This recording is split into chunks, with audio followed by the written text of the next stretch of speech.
Indiana Jones, Indiana It's a podcast about Indiana Jones. Every movie, 1 minute at a time. Indiana Jones Minute. Welcome back to the Indiana Jones Minute. This is the podcast where we rocket our way into Indiana Jones and the Kingdom of the Crystal Skull. Now, this is sled racing. I'm Pete Mummer. That was unnecessary, Pete. Yeah, Pete, what are you trying to keep things positive here? What are you doing? I am Tom Taylor. I'm Gerald Christopher Tease-Anil Porter. Tease-Anil? Tease-Anil. Yeah, I was trying to tease Tommy into the minute. Trying to have him come out of the cave. I'm out now. I'm good. No, Tease and eel. I thought that was all one word. Okay. Well, thank you for that name, Jerry. And as we prepare to be thrown back into our seats, it's our pleasure to welcome back once again space historian Jennifer Levasseur from the Smithsonian National Air and Space Museum. Great to be back. Thanks for having me here. Yay. I'm super excited to talk to you this minute. This is one of my favorite minutes of this movie, and I can't wait to talk to you about it. I asked you guys to include me for this minute in particular. This is, we can't get any closer to my content area in terms of Indiana Jones. So Awesome. And for those listening at home, we're talking about minute 17, which begins with Indy and Dovchenko fighting in a rocket sled control bunker. And it ends with some 40G fun as they rocket into the Nevada night. I have a question right at the top for my friend Jerry. Jerry, as Indy is pulling himself down on this chain, is he doing it to help Dovchenko, or is he trying to hurt him? Well, it's actually funny because that was one of my notes, and I see what you're saying at the very beginning of the minute, but then I think Indy gets the chain used against him. Sometimes you got to be careful with what weapon you show up to with a fight, because it could, Right. as say, if you lose control of the weapon, it can be used against you. So I think later in this minute, Dovchenko actually does, he sort of garrots. How do you pronounce that verb? Garrots? Yeah, I'm not even sure. Yeah, he kind of sounds right. Yeah, he wraps the chain around his neck, and then he yanks him up, and it did call to mind the Temple of Doom with the rope and all that. I like that. Yeah. Mm-hmm. And then he kind of it's really stunning because Dovchenko views his work and what he's done, and he kind of admires it, and then he hauls off on Indy in one of those almost it's not a heart-stopping punch like we had in Temple of Doom, but it's kind of like a liver liquefying punch. It's kind of horrible, yeah. But there's that's later on in the minute, but first he does this kind of beautiful move where Indy yanks down on the chain and he's like lowering himself while bringing Dovchenko up, so he's right in front of like the window of this chamber thing, and then he swings into him and knocks him into the thing in like one move. I hate that move. Oh, you do? Wow, why? Why? It just seems way too action hero-y. Like, that doesn't seem like Indiana Jones. It just seems way too like, okay, this guy's a full-on action hero now. This is a choreographed like swing down on this chain and kick him through a window. Really? Yeah, it's to me. I will never understand who likes what and what they're going to like. You guys are very unpredictable that way, because I'm just thrown off right now. Because I thought we had our roles clearly defined. I actually like that sequence, although I do understand what you're saying, Pete. It's bordering on kind of like superhero-ish. It's like Arnold Schwarzenegger would do that, but yeah, but it's fair. It's like, swinging around is Indy's thing. He swings on stuff. And I just like the fluidity of it. It's almost like nice. Like a couple minutes ago when he was running and then he like whipped the lamp as he was running, and then he just went from running to swinging, and it's a lot of nice like fluid actiony stuff in this whole sequence. And I like so this, here's this a question I have for you guys that just came to mind as you were talking about the fight sequence, and I don't know if this has come up at all yet, is if he were still alive, would this have been the Pat Roach role? I hope so. Oh, that'd be perfect. Yeah. I mean, sure. you're talking about like the Yeah. choreographed nature of it all, and this sort of kind of reminds me a little bit of the fight at the airplane in Raiders, and just sort of that fluid. There is a nice choreography to it all that makes it kind of work. So it'd have been interesting to see if that would have been. Yeah, presumably he would have been offered a role in the movie, maybe not this major, but. Yeah, at least even if this had been a different character than Dovchenko he played, just so he could have this one fight scene. Yeah. Are there any other big Pat Roach-like guys who he fights who are not Pat Roach in the other movies? I want to say he's sort of it. Like, that's his role. Like, that's what he does. Yeah. Pretty much. Yeah.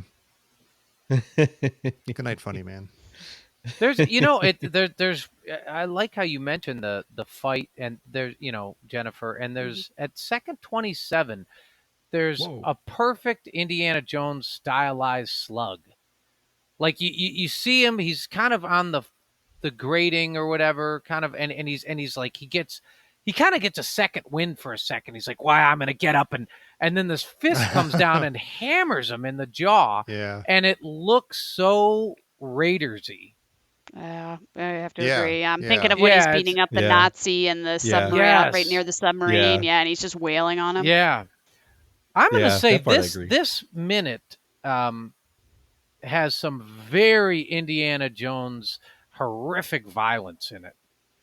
I'm watching it right when you say that. It's got good burning, bad guy, horrifying death stuff. Yeah, and I think I noticed that because once again, I'll say, my equilibrium is getting a little shaky here because, several episodes back, I was the only one who was really upset by the, where he kind of lands in the car and he goes, "Damn, now let me get out my clever quip before I dispose of y'all." Like fun, Jerry.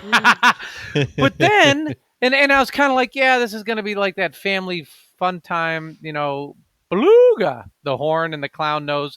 But then you see these minutes and you're like, God, it gets so gritty and dirty and surprisingly violent. Yeah. Yeah, it does. Yeah.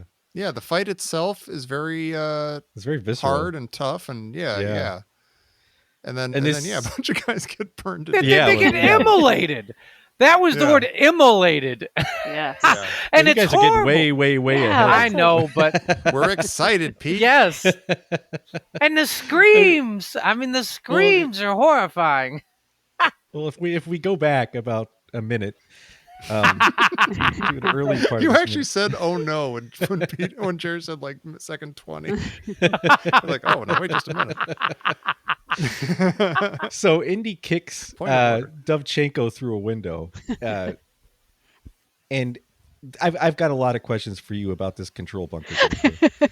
I can't say I have all the answers, but I think I'm prepared. I prepared a little bit on that. Yeah. Okay. What coolant pressure are you looking for when you activate this thing? Having just watched Chernobyl the last few days, yeah. Okay. This reminds me a lot. And I saw some control panels when I was out at our storage buildings, and they all kind of look the same. Yeah, this analog control bunker like panel is amazing. The console is amazing, but the glass in this bunker seems remarkably thin. Which might be why the control panel is facing away from the window so that the operators can't actually see what they're working on. Yeah, so a couple of sort of, we mentioned last minute about how you were saying how like structurally sort of, this building, this whole setup doesn't make a lot of sense. It's kind of all over the place. Mm-hmm. This is another example of that. You wouldn't have started these kinds of tests inside a building. Because of the potential apparently for immolations and things like that. you're going to be a long ways from this. If you think about the opening sequence and how far away the test conductors would have been from a nuclear blast, you're going to be also far away from rocket ignition like that.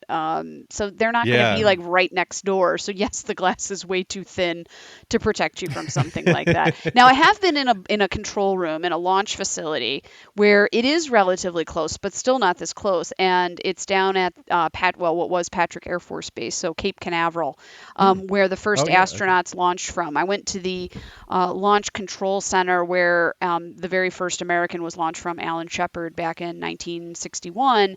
And it is a very bunker-like scenario, but the glass is very thick and very small. So, you're talking about lots of panes of glass, and the windows are much, much smaller and sort of narrow so that you can kind of just look out. It'd be what you think of as a bunker. So that makes sense. This absolutely does not make sense.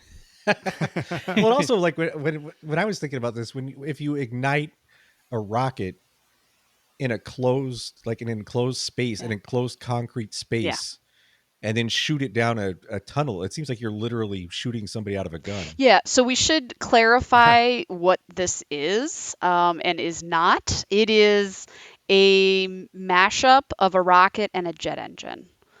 So the starting sequence gives it away because, I watched the sequence a couple of times just to get a feel for it. I think the first thing you see is that fan in the front start to turn. Right. And then it goes to the back, and that engine the nozzle kind of opens up. And that makes me think it's actually a jet engine that they're testing. But on the inside, you see sort of a configuration of a bunch of what appear to be rockets. So it's kind of a hybrid, and this would be the kind of facility where you would have gotten testing like that on something that was, say, for the SR-71. You would have done it in secret facilities like this. I mean, the rocket sled tests were happening at Holloman Air Force Base in New Mexico. But this more secret level of testing, because that was a very public testing. That was not secret. It wasn't happening behind closed doors. Testing for something that was more of like a hybrid engine of some kind, or something for a high performance, high altitude aircraft, that would have happened in a place like Area 51. Oh, interesting. Well, so what would be the purpose of a rocket sled?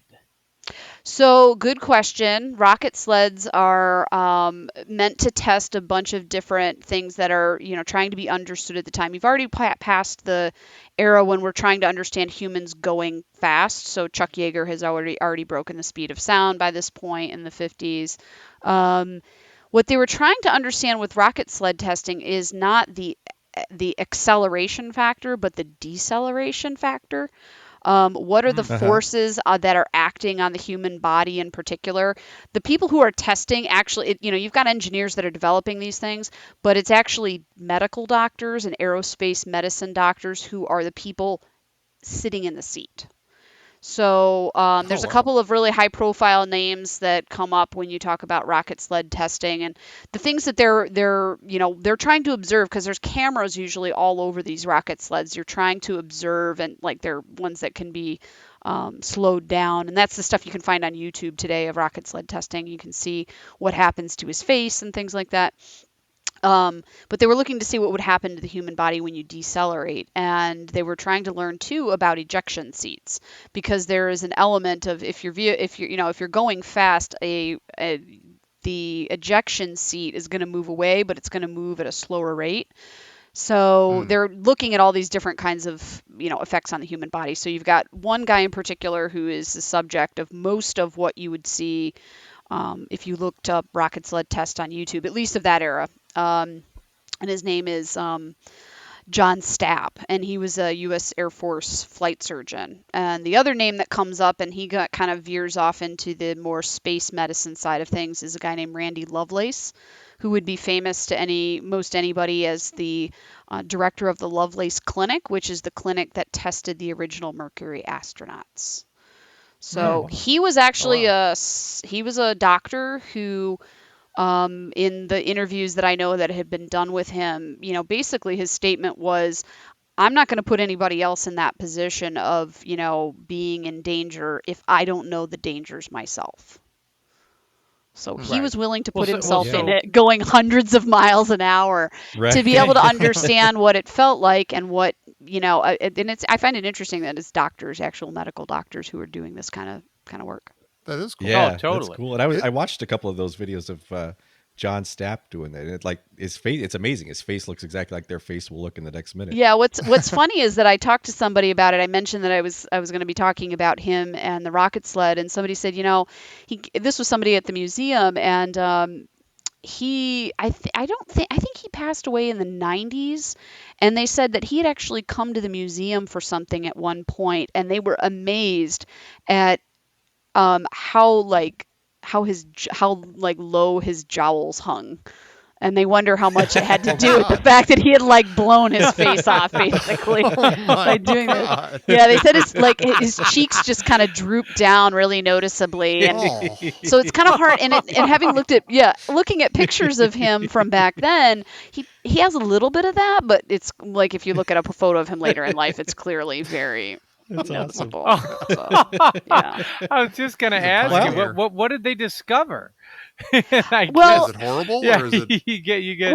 It actually, strangely enough, the things that they found and the kind of conclusions that they made in terms of what the human body can handle, which I think Pete mentioned something about 40 Gs. That's actually that's a little low for what he experienced in the end.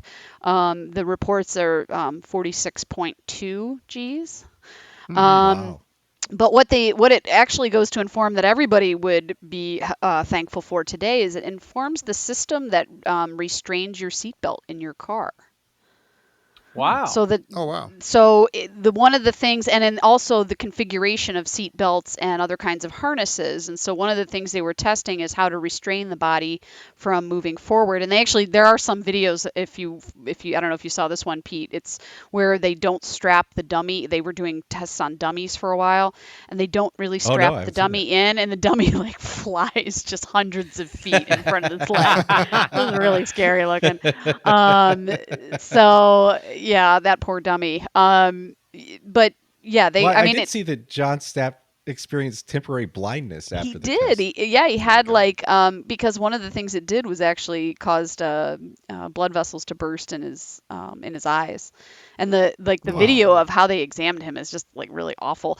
Yeah, he had broken ribs, broken bones. I wrote down a couple other things that happened to him, but I mean, relatively speaking, he walked away reasonably well. In fact, he would sometimes get up and then go and he would get up and go home or go back to work. It's not like he got off this thing and then he needed to go to the hospital, tripping over his jowls. Right.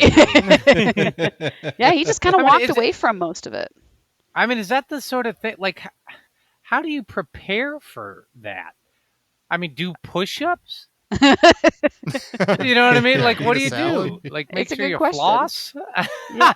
What? Well, you darn well better trust that somebody snapped your seatbelt in place. You've got to make sure, and that's like I said, that's kind of one of the big takeaways from it is the configuration of if you think about how the seatbelt comes across from your shoulder to your lap belt. Previously, they were really, if they were thinking of seat belts for vehicles, and I know a lot of them didn't even have them back then, but the lap belt was really the only restraint. And they found out that having that shoulder restraint was, a huge additional help, and especially with adults not, being flung forward. So that's what, it's a sort of practical application of some of the research they were doing back then. So when you see the rocket sled, when you watch the videos of him, there's a it looks like there's another rocket kind of pointing down. Yeah, I noticed that bit. too. And I was wondering if that, in the videos, I wondered if that was to keep it on the tracks, to keep it from flying up. That was my assumption. I watched one that was really quite helpful that described how they kept them on the tracks, and so they had little. And you can kind of see it when this one comes to a rest in the next minute, is that there's actually a sort of. You think about how a rail car rides the rails. I mean, these are done on essentially the same kind of a track. And you can go see the original track in New Mexico And the original sled it's called Rocket Sled #1, and that'll be on display at the museum. You can see it now if you want. But awesome. There's a sort of a bracket system that basically holds it on the track. But I think that one pointing down is probably for the same reason, is to kind of keep it, so that it's not, just kind of wildly zooming off the tracks or anything like that, just a level of assurance. But that if you watch the videos, you see the configuration really clearly, that it's sort of, there are a bunch of rockets, they're small, they're kind of stacked in different spots along the back side of the sled. They're not in one massive sort of circular engine-like configuration. Mm-hmm. So, a small quibble with it. I can kind of see where they were going with this, and maybe they know more than we do in terms of, what the developments were in 1957. But when was it's pretty reasonable. When was the first rocket sled invented or used, or when? I mean, was it like a rocket toboggan? Like, how did? Rockets. Who had the idea? They're like, I know. We'll take a flexible flyer and we'll put a jet engine on the back. Yeah, I don't know if it's all part of military research, and I assume that it all comes around during this sort of time when, rockets generally are being used for lots of different purposes, not just for missiles and launch vehicles and things like that, but they're also going to be used to assist jet takeoff. That starts during the 40s even. Mm-hmm. But it's with high performance, when you're starting to develop higher performance jet engines in particular, the ejection seat part of it is really where this comes into play, where you've got to have small rockets to lift that thing out of a fast moving vehicle. And you've got to have a restraint system that's not going to put undue stress. Strangely enough, just watched Top Gun with my kids over the last weekend, and so ejection technology and ejection seat technology has kind of been, playing on my big screen TV, and you can kind of see in that. But if you think about that scene where they eject from the plane, how you'd need to have a certain force created by a rocket, and you'd also need to have a restraint system to keep you in that seat, despite the fact that that thing is moving so fast, and the plane's moving in one direction and you need to move in a completely different direction. Mm-hmm. So it all kind of comes together, and that's when, in the 50s, especially after we start to be able to go faster than speed of sound, you've got to be able to develop a way to get out of that thing. Yeah, and I guess this would make me feel a little bit better about using an ejection seat. Like if I saw that, okay, this guy, he's jowly, but he made it. Oh yeah, yeah. And in his one test, he achieved. What was it, 632 miles per hour, making him the fastest man on Earth. I don't know that, there have been aircraft to go well over that, but at the time in 54, yeah, it's incredible. What's the torpedo looking thing on top of there's like a torpedo shaped thing on top of it. Would that be a downward I have no idea, and I noticed that too. And I looked at it, and a lot of times the structures that the sleds that you see, like Rocket Sled #1, it's a seat in the front or near the front, and then there's the rockets behind it. You're separate. The person's body would have been separated to some degree from the rockets. That's kind of the case here too. But whatever that overhead thing is, I have absolutely no idea. Well, it's interesting because the script calls out that this whole thing is just kind of, slapdash put together. Like it's a bunch of things bolted together. And were the original rocket sleds kind of like that too? Like, did they just kind of, I don't want to say wing it, but they just kind of, they didn't make it look nice. They didn't, there wasn't a lot of style. They're not pretty. It seemed like it was a very functional. Yeah. It's function over form in this case. They're not meant to look stylized, because the only thing they're really using them for is research. They don't need them to look good. And they had embedded cameras, and so they needed to protect the cameras from the speed, because you obviously don't want one of those flying off, which makes it incredible that Indy's hat survives this whole trip. So, it's you're going pretty fast, which is, I think the measurement is 3,000 feet in 1.4 seconds. Wow.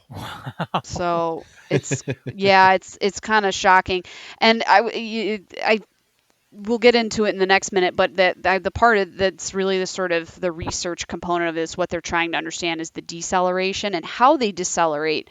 I thought that'll be something we can talk about next minute, but that it's a minor thing in that minute, but it's kind of interesting. I thought that they included it. You know, when Dovchenko gets thrown into the control panel, you know, we get the old classic T-minus 30 seconds, right? Yeah. So what is the standard T-minus? It depends on what you're launching. Yeah, it depends on what you're launching and what your pre-launch procedures are. So, you know, something like launching a space shuttle, you'd start your countdown like 2 days before. But there's a built-in pattern to how all of those sequences go. So even if you started at, say, T-minus 2 days, that launch is probably longer in the future than 2 days because there's built-in holds and things like that for, review and safety checks and things like that. So it all depends on what you're launching, what kind of vehicle you're launching. That would be a really long fight scene. That's true. That's true. Did they have digital clocks in 1956? Would they have had a clock like this? Like, this seems very high tech. That's a really good question. Good question. I don't think so. But I'm not 100% sure. It is Area 51. I guess I wouldn't have understood if it was just a regular clock. Yeah. I'd be like, what? Yeah. But I feel like what's going on? Jim O'Kane will call in with the answer. I'm absolutely sure Jim will be able to answer us. The thing you mentioned in the beginning about the control room and the sled itself, and that's one of the things you notice in the videos too, is there a couple of them actually show like what you would expect, which is somebody's prepping the vehicle, they get him all safe and secure, and then basically everybody kind of runs and ducks into the bunker really fast. And so, these things are A, not outside, but B, those bunkers are really super, built up, and they're meant to protect people from those blasts. So those poor Russian guys or Soviet guys back there, they don't have, their timing is off. Do they because the first of all, the jet starts up, the jet rocket, whatever hybrid starts up, and it sounds very much like the Millennium Falcon for a second. It's got a very space sound. But then the jets ignite, or the rockets ignite, and Mac comes running in with the soldiers with like carrying his gun. And he looks like a trained soldier here, which is interesting. Like, he looks like he's running in a formation almost with him, which makes me think that they work very closely together. Yeah. But then he ducks behind a concrete wall, and the other guys all get incinerated. Yeah. It's unclear how he knows and they don't that something horrifying is about to happen. And would that be enough? Like, just if you kind of step behind a corner, would that be enough to save you from the blast? Probably. I mean, you're not talking about the same kind of blast as what you'd get with the atomic bomb blast from earlier, where it really like levels everything, So, I mean, the blockhouses are built, basically with cement bricks and things like that. So, yeah, I mean, it's not going to be, he's not going to be he may not be standing upright after it, but I don't think it's not going to knock him out even. He's going to be reasonably protected if he gets behind something else. Okay. Did we decide that well, I don't know. I don't know if we talked about this. If he and Indy were in the army at all together or anything? Well, they must have been, right? We know they're buddies. Yeah. We know they like spied on the Reds and stuff, but were they actually soldiers? Yeah, they were in like the intelligence service together, I think. Well, okay. I mean, right. like at I think they were in OSS or something. Weren't they at the very, very end of like sort of the fall of Germany? Yeah, they were in Flensburg. They talk about Flensburg. That's right. So, yeah, I'm not sure. We'll get a little more of that a few minutes from now, too, I think. We'll get a little more of the backstory. Pete, were you surprised to see Mac here in this shot? Yeah, I didn't remember this shot. Like, I've never seen all the details. Yeah, I had to watch it. But the way he runs in with holding that gun, like, he knows how to do this. Like, it's like he's also a Russian secret agent. He's not just a spy who's passing some information to the Russians. Well, are they running in a specifically Russian military way, or? Well, no, but it just seems like a kind of army thing. If he's just a random spy, I don't know. It seems like they're letting him get awfully close to them, and I see what he's you got mean, a machine gun with him, and I don't know. What, I wonder why he's in that shot. Actually, why is he? That's what I was getting at. I got an eel. Yeah. I got an eel. I got an eel. That's what I was getting at. I knew Tommy was going to say, I don't know why he's here. I don't know why he's here. Why is he here? But no, that struck me as well. You're like, oh wow, they put him in this scene specifically. He's specifically here.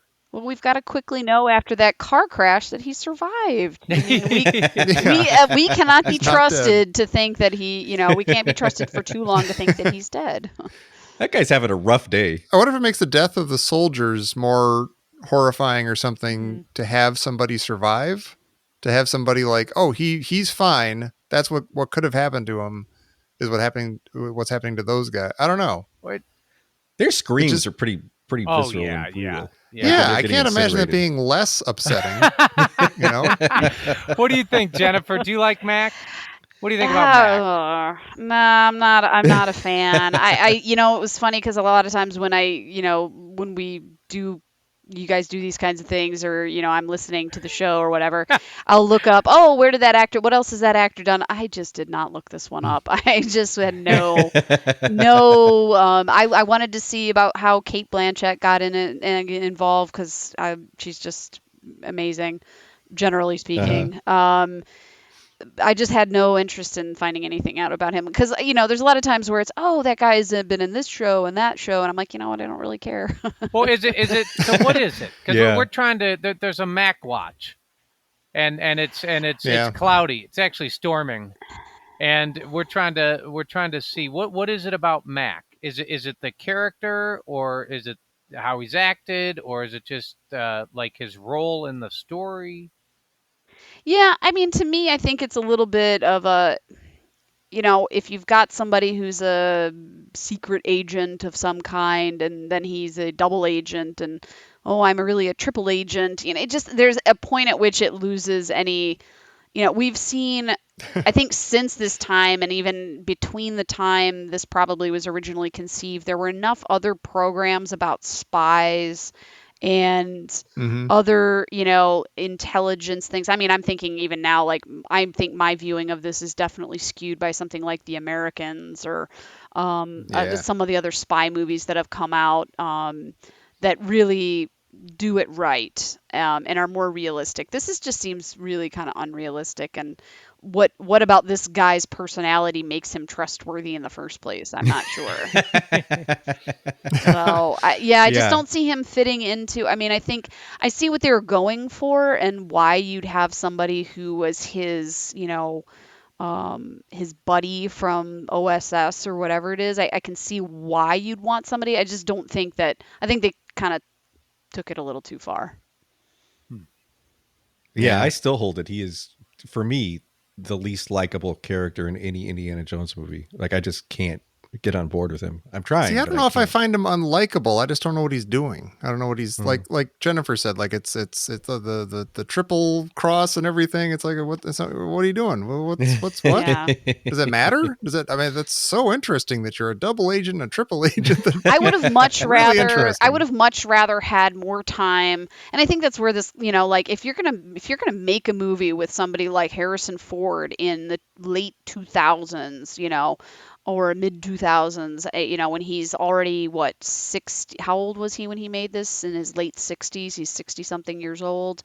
If you're going to go to this length and bring back Marion and all the things that are going to happen here, play up the use of John Hurt, for gosh sakes. I mean, capitalize on the quality of what you've got on hand. Don't keep dumping other stuff into it. I mean, Jim Broadbent, and you've got a lot of really great actors in this, and it's kind of just a poor allocation of time, on screen, I think. Mm-hmm. Right. I have a great question. I don't think I've said this before. I'm glad you complimented yourself on your question. No, unless I already said it and I'm like stupid for not remembering that I already said amazingly awesome stuff. Would Mac be much, much better if he died at some point in this early sequence? Like he was just Indy's buddy who almost like a Barranca, like we were saying. Wuhan. Or like Wuhan. Oh, like a Wuhan, but like if Wuhan was a backstabbing jerk, and you found that out just before he got killed, I could buy into that. Don't a lot worry, easier. Indy, I'll be all right.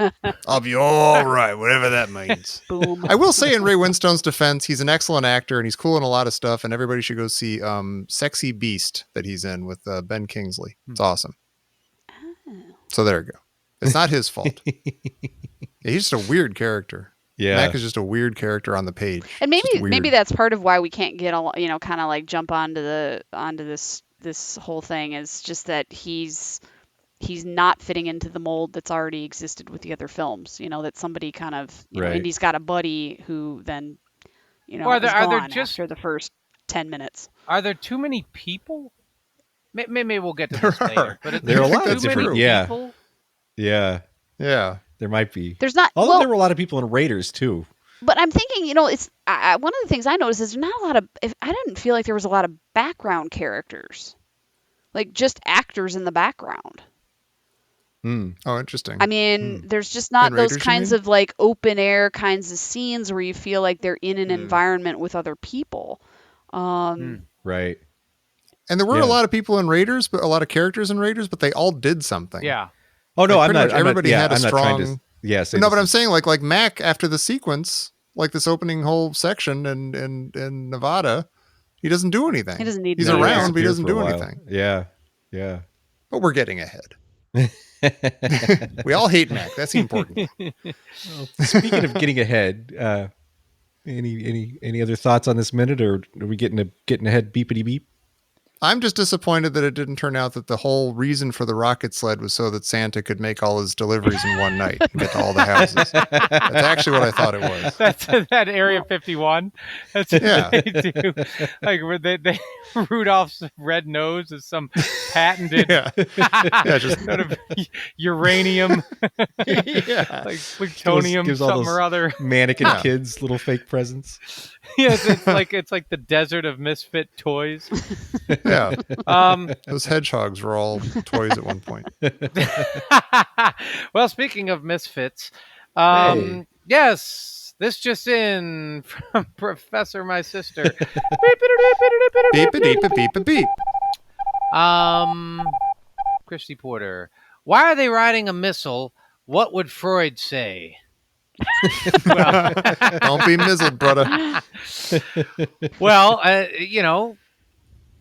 they're kind of. What's interesting is, we have this big, manly brawl, right? A real fracas here, and then they get on the missile, and interestingly enough, both of them are sort of disengaged and shut down. Yeah. The U.S. government has the biggest missile of all. It puts them to shame. The United States of America. Indy just goes through life riding his missile. Yeah, they'd have totally, like within like half a second, they'd have blown off this thing so fast if this were real. You don't stay on these kinds of things going fast without a seatbelt. It's like not wearing a seatbelt on a roller coaster. Oh yeah. Yeah. Well, this was awesome talking to you about this, Jennifer, and I'm looking forward to talking to you a little bit more on Friday too, because we've got a little more rocket sled action. Actually, a lot more rocket sled action. But in the meantime, you've got a book coming out, if I'm not mistaken. Oh. In fact, when this airs, it may be out. Oh, no, don't I wish. I'll have a book coming out next spring through Purdue University Press. It's essentially my dissertation finally published. Every scholar's dream is to get their dissertation published, and so I'm living the dream. Nice. Plowing through some revisions, but it'll be called Through Astronaut Eyes, looking at photography by astronauts during the 1960s. I can't wait. That's wow. going to be fantastic. That's awesome. Yeah. And speaking of books that are already out, Tom Taylor has a great book out. I do. It's called In Memory of Todd Woods, and you can find it at my website, iamtomtaylor.com. And you can or you could just go to Amazon and get it on the Kindle or something. And I'm working on an audio version. Finally. And it's good. Very cool. It is a fantastic book. And I know lots Thank you, of people Pete. in the Crusade have listened to it and love it as well. So, yeah, after you've read, actually, don't wait until you've read Tom's book, but after you've ordered Tom's book, come back here Friday to join us for minute 18 of Indiana Jones and the Kingdom of the Crystal Skull here on the Indiana Jones Minute.